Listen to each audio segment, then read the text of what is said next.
the end of this week's parsha, we have the Shira Saber, where the Torah tells us that Klal Yisrael sang a song. It's not clear what the song is about and what prompted Klal Yisrael to begin this praise of HaKadosh Baruch Hu.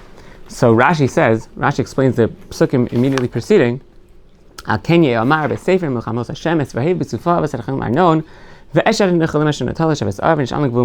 Misham be'era, he ha'be'er sher amar Hashem Moshe esofas ha'omer etnot lahem mayim.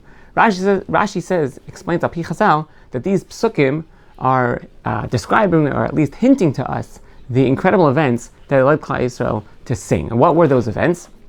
That as Klal Yisrael came into Nachal Arnon, preparing to cross, getting close to crossing to Eretz Yisrael, though the Amorim tried to ambush them, and the Amorim were hiding in the caves in the mountains on either side of the Nachal. And as Klal Yisrael went into the Nachal, the Amorim planned to ambush them from the top. But the mountains came together from both sides of the Nachal and crushed the Amorim inside. And that is a tremendous nace. But what's strange about this nace is that the mountains, they crushed the Amorim, and they didn't immediately spring back apart. Instead, they remained close together. So Klal Yisrael wasn't even aware that this nace had happened. So Klal Yisrael came into the Nachal. They see that there's a kind of a roof over the Nachal, and they don't notice that there were Amorim who were trying to ambush them. They wouldn't even know that. They wouldn't even have known that this entire miracle happened until HaKadosh Baruch Hu says, who's going to tell Klal Yisrael about what happened? How are they going to figure it out and give thanks, right? Give credit to me that I saved them from this ambush. So therefore, HaKadosh Baruch Hu had it that the Be'er, right? What's the relevance of the Be'er? This is the Shira Be'er after all. The Be'er picked up the water with the blood of the Amor mixed in and sent it on a route around the Machane Yisrael. So Klal Yisrael sees the blood, and then they're able to appreciate that which HaKadosh Baruch Hu did. So the first question is, what is this strange type of nace? Why would HaKadosh Baruch Hu have it that the nace at first was hidden completely from Klal Yisrael, and then only after the fact were they able to figure out that it happened from this event with the Be'er? The second question is that Rashi tells us on the words Al Ken Yamar B'Sefer Melchamos Hashem. Rashi says that just like we tell over the story of Kriyas Yamsuf, Keshem Shemasapim Nisa Yamsuf, so too we tell over the story of the nace of Nachal Arnon. But I imagine most of us are probably a lot more familiar with Kriyas Yamsuf than we are with the nace of Nachal Arnon. And not only because one is explicit in the Chumash, and one is at most hinted to, but really much more explicated and explicit in the Midrashei Chazal. Beyond that, we also know that we actually mention Kriyas Yamsuf at least twice a day, so maybe 3 times really, right? We talk about Kriyas Yamsuf in Birchos Kriyas Shema, right? It was instituted in Birchos Kriyas Shema, but we talk about Kriyas Yamsuf. We mention in the right after in Emes V'Yatziv and Emes V'Emunah, we talk about Kriyas Yamsuf and HaKadosh Baruch Hu drowned the Mitzrayim and saved us, and we sing Shiras Hayam at the end of Psukei Zimra. So Kriyas Yamsuf actually is mentioned a lot, whereas the nace of Nachal Arnon is really not mentioned much. But the pasuk, so on the one hand, we have some sort of comparison of the two. On the other hand, one is clearly given a lot more prominence in our liturgy and our daily thoughts than the other. So why is that? So number one, why is this nace? Why does it come out in such a hidden way and only derech remez? And number two, why is it that we don't mention it quite as often, even though Rashi implies that we should talk about it in a way which is at least somewhat similar to Kriyas Yamsuf? So perhaps the answer is that we see from the mashal that Chazal use, actually in Rashi, that perhaps the nature of the nace was very different.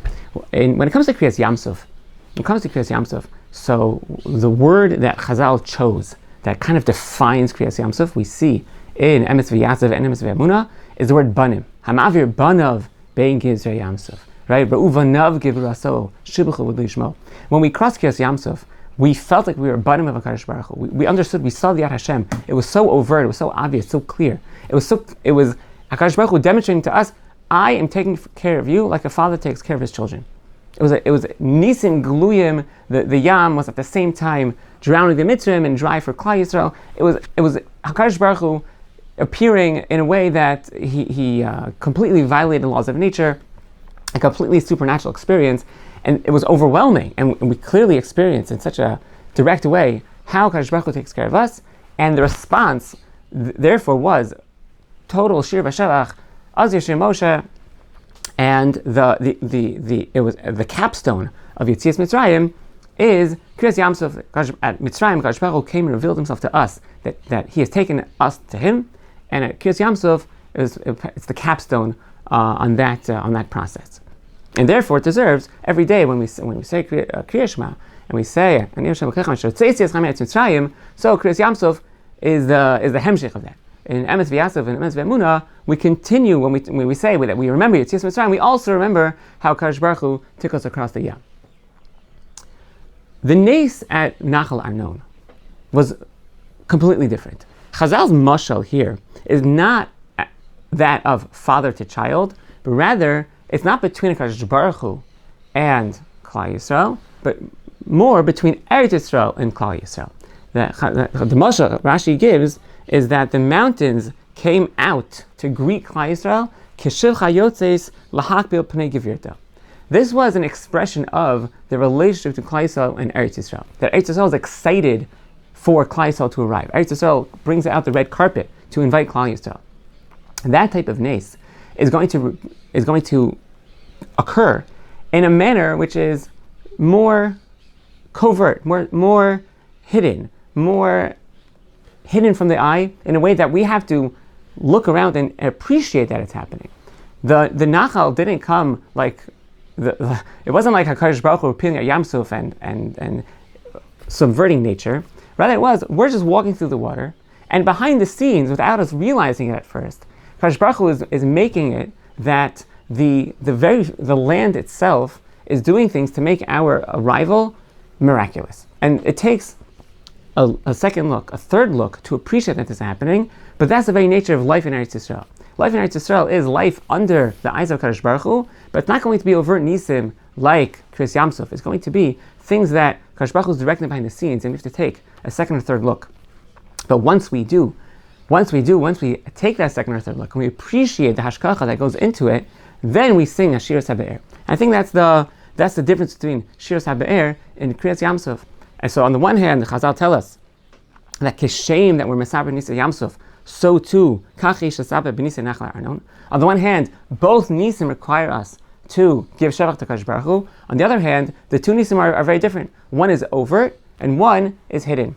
But what we learn is that just like the overt nisim require us to appreciate the Yad Hashem Gluya and to appreciate that Kadosh Baruch Hu has the capacity to completely subvert nature, so too we have to appreciate how Kadosh Baruch Hu directs nature, even from behind the scenes, and particularly in Eretz Yisrael, to appreciate that what happens here is coming from Hashkachas Hashem, and to appreciate how behind the scenes Kadosh Baruch Hu is directing it, and then to sing Shir V'Shevach when we do have that appreciation.